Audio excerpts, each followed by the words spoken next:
तानाजी मुलगप्पा हजारे, राहणार शिंगणापूर हजारवाडी. आणि आम्ही 2022ला अर्ज केला होता. तहसीलदार कार्यालयात रस्ता आमचं आगमन झाल्यामुळे अर्ज केला होता.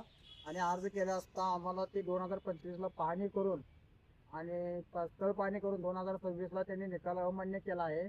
आम्हाला दक्षिण उत्तर आनंदपूर कोकळा दक्षिण उत्तर रस्ते चाललेला रस्ता नकाशाला, फाळणी नकाशाला व गट नकाशाला नोंद असताना त्याची पाहणी करून ते अमान्य रस्ता केल्यामुळे आमच्या 50-60 वस्ती, हजारवाडी ते 50-60 वस्ती आहे, त्या वस्तीला रस्ता नसल्यामुळे आम्हाला जाण्या येण्यास अडचण होत आहे. तसेच तिथे शाळा व मंदिर आहे, त्यांना सुद्धा जाण्यास अडचण होत आहे.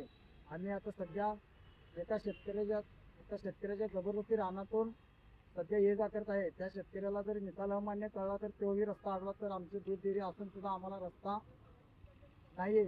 आम्हाला जर तुम्हाला रस्ता द्यायचा होत नसेल तर आम्ही कर्नाटकच्या बाँड्री लगत असल्यामुळे आम्हाला कर्नाटकात जाण्यास परवानगी द्यावी ही नम्र विनंती. हा अर्ज आम्ही मुख्यमंत्री पोर्टलला सुद्धा जमा केलेला आहे. तसेच प्रांत ऑफिसला आम्ही आता दिलेला आहे.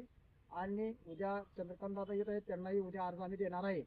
हे राहतो तिथे 400-500 लोकांची लोकसंख्या आहे, शाळा आहे, मंदिर आहे. आम्हाला येण्या जाण्यास गैरसोय होत आहे. रस्ता खुला करून द्यावा.